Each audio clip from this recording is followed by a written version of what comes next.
fase intracapsular y va a ser la encargada de irrigar principalmente el cuello y el caput del fémur. Para realizar el tratamiento de las fracturas proximales, debemos realizar un abordaje cráneo-lateral.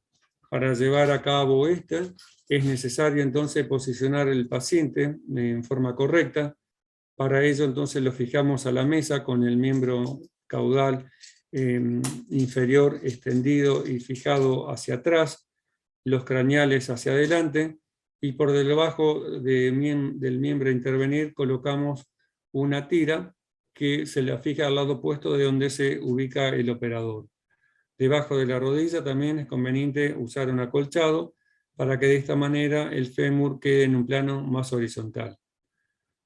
En el abordaje se incide por encima del trocánter mayor, ligeramente hacia adelante, hasta la unión del tercio proximal con el tercio medio del fémur.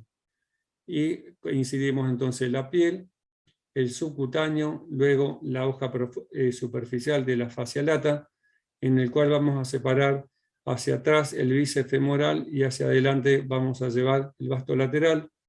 Luego incidimos de distal hacia proximal la hoja profunda de la fascia lata y al llegar al trocánter mayor nos desviamos hacia craneal para ingresar en el espacio entre el tensor de la fascia lata y el músculo glúteo superficial. Aquí, con un gancho o un separador, podemos elevar el músculo glúteo medio y el glúteo profundo e incidimos la cápsula articular. Y en el caso de que ya esté rasgada por efecto del traumatismo, se puede aumentar la misma, inclusive cortando un poquito la inserción del músculo vasto lateral para tener una mejor visualización de estas estructuras.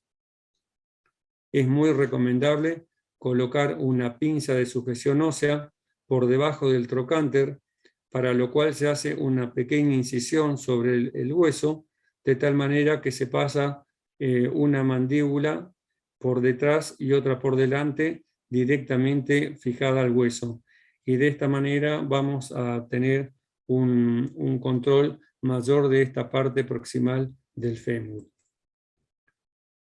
Para el tratamiento de las fracturas intracapsulares, que son las más frecuentes, dentro de las cuales vamos a encontrar la fuga epifisiaria de tipo Salter-Harris, que puede ser generalmente la tipo Salter-Harris tipo 1, y vamos a encontrar también con menor frecuencia las fracturas del cuello del fémur.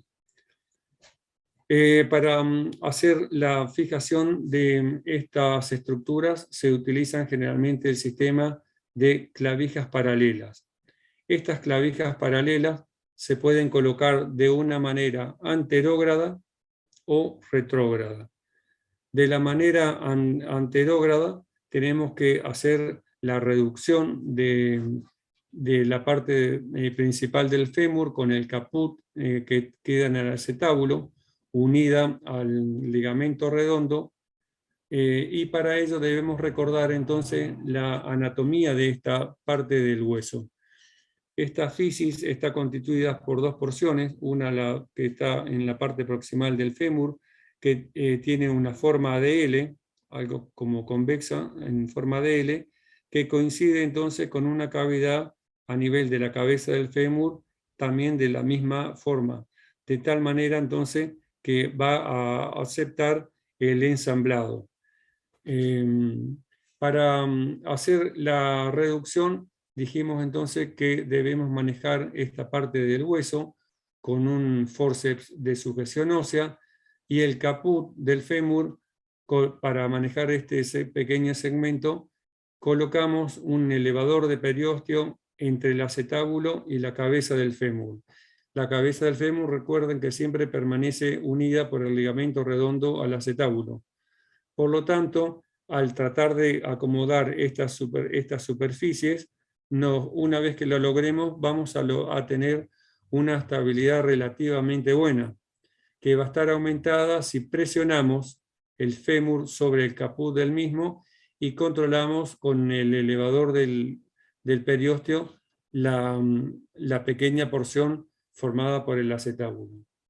Para colocar entonces las clavijas de la forma anterógrada, una vez que hemos realizado la reducción, se debe comenzar a ingresar por debajo del trocánter mayor del hueso, atravesando el cuello del fémur e ingresando entonces a la cabeza del fémur. Y luego se hace la otra clavija distal a la misma y en forma paralela. En la forma retrógrada es una forma que consiste en ingresar entonces por la superficie fracturaria, es decir, entonces, por la estructura en forma de L que presenta el cuello, y luego entonces se sacan las clavijas por debajo del trocánter, se cambia entonces la posición del taladro y se las retira hasta que quedan entonces a nivel de la superficie fracturaria. Luego se hace la reducción anatómica y se continúa la introducción hasta, digamos, fijar bien el caput del fémur. Lo importante entonces en esta fijación es que las clavijas no deben exceder, digamos, la superficie articular del fémur para que no queden en contacto con el acetábulo y provoquen una enfermedad degenerativa articular. Y tampoco deben quedar inmediatamente por encima de la línea fiscalia, ya que van a dar una fijación muy leve. Por lo tanto, una vez que hemos realizado la introducción, debemos controlar la profundidad de las clavijas pasando en forma cuidadosa el elevador de periósteo sobre la superficie del cartílago. Y en el caso de que nos demos cuenta de que hemos excedido la longitud de la clavija, procedemos a retirarla hasta inmediatamente por debajo del cartílago hialino. Una vez que hemos corroborado esto, se doblan, se cortan y se giran para que queden apoyados sobre la matriz ósea, de tal manera entonces que no puedan migrar hacia la superficie articular. En el caso de los perros adultos, cuando presentan una fractura de cuello o una superficie o una fractura subcapital, estas fracturas se pueden fijar también utilizando o dos clavijas, como en los animales más jóvenes, o bien una clavija y un tornillo en función de compresión interfragmentaria. Si queremos colocar el tornillo en esta función, primeramente entonces debemos realizar el orificio de deslizamiento del tornillo antes de realizar la reducción anatómica. Recuerden que el orificio de deslizamiento tiene el mismo diámetro del tornillo que se va a utilizar. Medimos la profundidad de este segmento.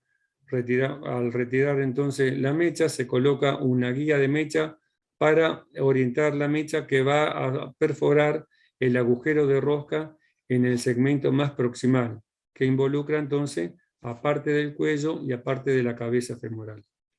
Se mide esta profundidad, se suma a la restante que hemos realizado anteriormente y se coloca entonces el tornillo ajustado convenientemente de tal manera entonces que se logre una compresión interfragmentaria. Y antes de realizar la colocación de este tornillo, se puede colocar inclusive la clavija que actúa como antirrotacional, que nos va a dar una fijación extra en el momento del atornillado del mismo. Si tenemos una infraestructura con todos los elementos necesarios y contamos con un aparato de radioscopía, es decir, con un Arcon-C, podemos utilizar la técnica que se denomina con mínima invasión. Para ello, entonces, no es necesario hacer un abordaje, sino que en base a la radioscopía podemos evaluar la reducción y la penetración de las clavijas de una manera correcta. Esto parece sencillo, pero realmente requiere un entrenamiento extra. Pero no se hagan problema porque el método anterior es muy versátil y generalmente anda muy bien y se lo puede realizar en cualquier lugar sin necesidad de tener tanto equipamiento. Bueno, ahora vamos a comenzar con los casos clínicos. Este es un paciente entonces que presenta una fractura fasciaria, también conocida como epifisiolisis, que es de la clasificación Salter-Harris tipo 1, es decir, una separación simple. Y en este caso se ha realizado la fijación utilizando 3 clavijas de 1 milímetro. Este caso es un paciente Erdal Terrier que lo estaban bañando, el perro se salta de la bañera y sufre una fractura subcapital en el lado derecho, que fue resuelta también convenientemente con la aplicación de 2 clavijas paralelas. Como ven, entonces, siempre es importante no avanzar demasiado para no invadir entonces el espacio articular. Este es otro caso de otra fractura también subcapital. Si bien las clavijas son un poco más convergentes, tienden, digamos, a separarse para fijar entonces en forma divergente en la cabeza del fémur. También entonces siempre se deben doblar y rotarlas para que queden apoyadas sobre la matriz subtrocantérica, de tal manera entonces que no migren hacia la superficie articular. Este es un caso de una perrita, Renata, que se cayó, digamos, se tiró desde la terraza de la vivienda y sufrió entonces una fractura fasciaria bilateral de tipo Salter-Harris tipo 1. Aquí, en el mismo tiempo quirúrgico, entonces se resolvió también con la colocación de clavijas en forma paralela. Como vemos, entonces, seguimos siempre la misma conducta, es decir, cuidar que no invadan el espacio articular y doblando las clavijas para que no migren. Esta es Renata, que se está recuperando, y aquí entonces vemos el control 48 horas después. Así camina, a ver. Como ven, entonces los pacientes vuelven rápidamente a la función, y esto tenemos que tener en cuenta porque muchas veces cuando no se lo hace en tiempo y forma, se abusa de, digamos, de la exéresis de la cabeza y el cuello femoral. Esto, olvidé mencionarles en su momento, estas fracturas se deben resolver entre las 48 y 72 horas, ya que de lo contrario, después entonces sobrevienen los fenómenos de remodelación y realizar una reducción anatómica se complica. Por lo tanto, muchas veces tenemos que realizar esa maniobra quirúrgica que no tiene tan buenos resultados como la reposición y fijación con las clavijas. Este caso, dijimos entonces que es una combinación de una fractura de cuello de fémur con avulsión del trocánter mayor.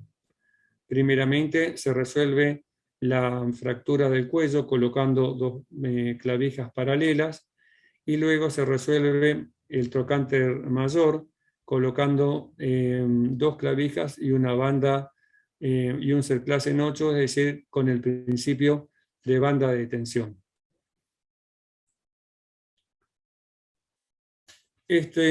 Son 2 casos que están apareciendo sobre todo en los últimos años, con la aparición de estas razas de gatos que son más grandes que las típicas de los Maine Coon, en el cual en este caso se denomina síndrome de displasia fasciaria felina, que da la característica de una fuga epifisiaria, es decir, de un desprendimiento del cuello de la cabeza del fémur.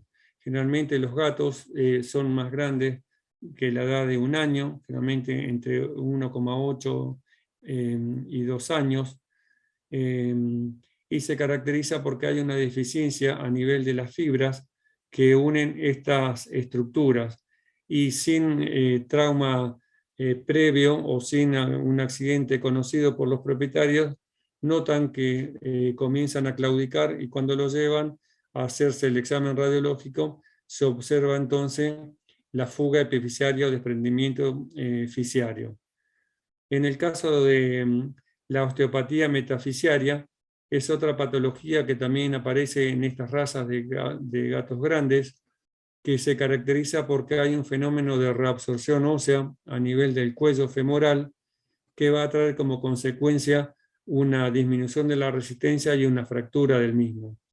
Noten que la rarefacción se produce sobre todo a nivel del cuello, pero no a nivel de la epífisis. El tratamiento de estas dos patologías generalmente es la exéresis de la cabeza y el cuello femoral.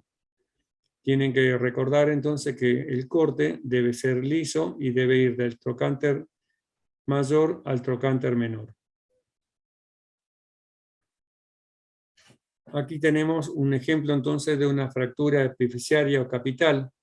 Estas fracturas se caracterizan porque vamos a notar la presencia de un fragmento que puede ser pequeño o mayor, que permanece unido al acetábulo debido a que la zona que se fractura presenta la inserción del ligamento redondo. Cuando son estos fragmentos muy pequeños, es muy engorroso realizar una fijación, por lo tanto se deben eliminar. Y en el caso de que sean más grandes, se puede intentar una fijación. Pero en general, el criterio que se utiliza es realizar entonces la exéresis de cabeza y cuello femoral, eliminando el fragmento que queda en el acetábulo. Este es el caso, entonces se realizó la exéresis con el mismo principio que vimos en el gato, es decir, de que la línea de corte sea recta y que vaya del trocánter mayor al trocánter menor. Este es un caso de un condrodistófico en el cual entonces las radiografías, si bien no están bien tomadas, presentaba una fractura del cuello del fémur y una también a nivel de la epífisis distal, es decir, era una fractura intercondilia con un fragmento metafisiario. Y aquí entonces resolvimos la fijación de la fractura de cuello utilizando también dos clavijas colocadas de modo paralelo. Y la fijación distal, como no teníamos en ese momento los tornillos necesarios, se utilizó, digamos, una variante que son unas clavijas a modo de llave para evitar entonces la distracción de los fragmentos y las clavijas características que vamos a ver en el tratamiento de las fracturas distales. Dijimos también que esta fractura se pueden tratar entonces con la colocación de un tornillo de compresión interfragmentaria y una clavija antirrotacional. Este es el control 10 días después. Como ven entonces, el paciente puede cargar muy bien el peso y tiene una evolución muy favorable. Aquí tenemos otro caso entonces en el cual tenemos una fractura de cuello de fémur combinado con una fractura subtrocantérica oblicua, larga. Aquí también las variantes de fijación son varias. Pueden ser algunas que utilicen clavos, clavijas y cerclajes o bien placas y tornillos.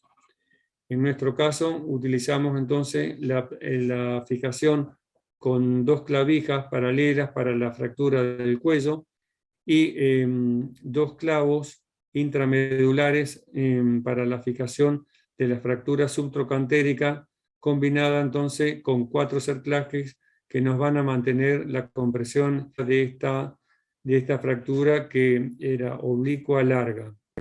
En el caso de pacientes más pesados, es conveniente utilizar placas y tornillos como se muestra en esta radiografía que copié del libro de la doctora Karin Tobías. Como ven entonces se debe moldear bien la placa a nivel del trocánter mayor, se da la curvatura por debajo del mismo para que continúe a nivel de la diáfisis y se fija entonces con tornillos. Y el cuello en este caso se fijó con una clavija y con un tornillo de esponjosa en función de compresión interfragmentaria. Esta fijación, por lo tanto, entonces anda muy bien, sobre todo en los pacientes de mayor peso, que en este caso que también se pueden utilizar, pero deben tener un periodo de convalecencia más cuidado que con las placas y los tornillos. Este es un caso de una fractura subtroncantérica oblicua. Disculpen la calidad de la radiografía, pero es así como muchas veces nos mandan los colegas, solamente inclusive una apreciación, es decir, la medio lateral y no la cráneo caudal. Pero aquí podemos observar entonces que es una fractura subtroncantérica oblicua larga. Y aquí entonces la hemos resuelto con la aplicación de un clavo con 3 cerclajes que nos van a mantener entonces los fragmentos en forma de compresión interfragmentaria. Otro caso muy parecido al anterior, con la diferencia entonces de que presentaba algunas fisuras en el segmento más proximal, y también lo resolvimos de una manera muy parecida, utilizando entonces un clavo intramedular con 3 cerclajes.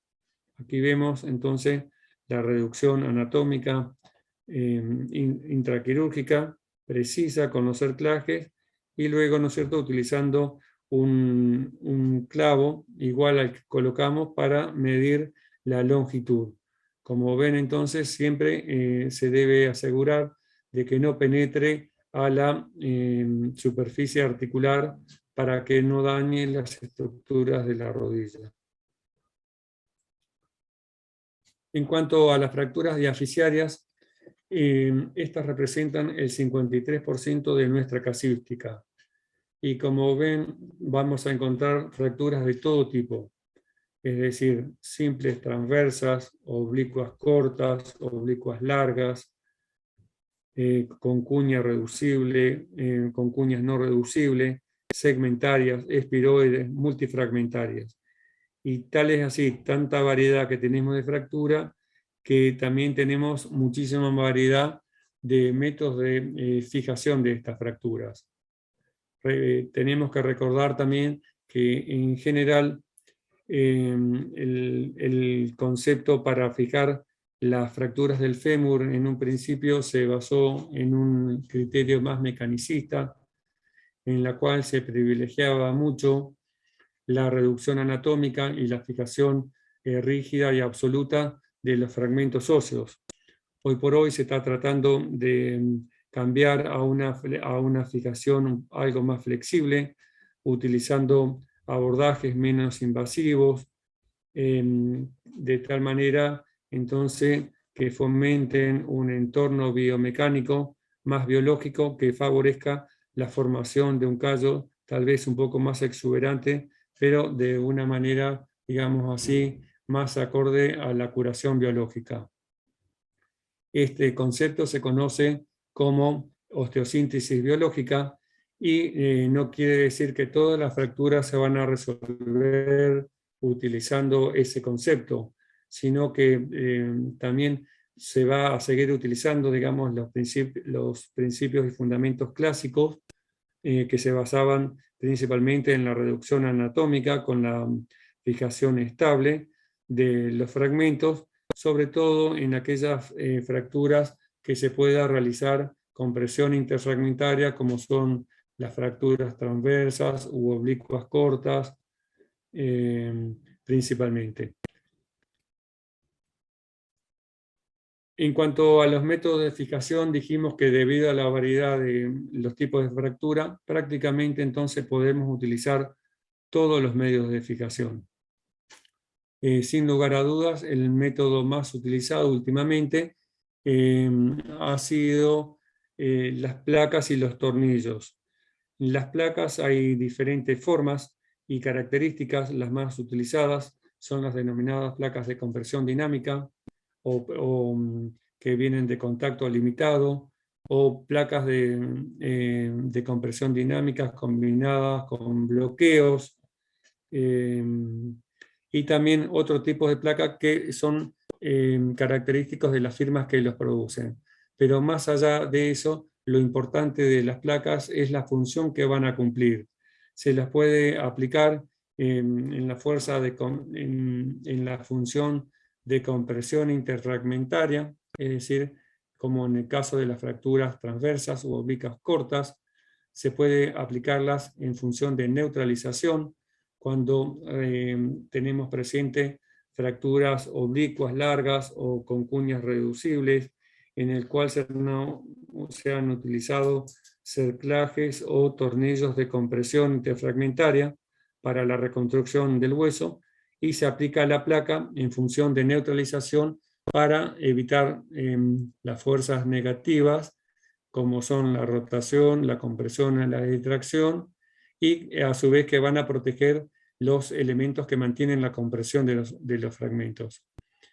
La otra función que tienen las placas es la función de puente, es decir, se utilizan aquellas fracturas en las cuales la reconstrucción anatómica no es factible y consiste básicamente en la fijación de los fragmentos principales mediante la inserción de 3 o 4 tornillos en cada fragmento principal, es decir, de 6 a 8 corticales.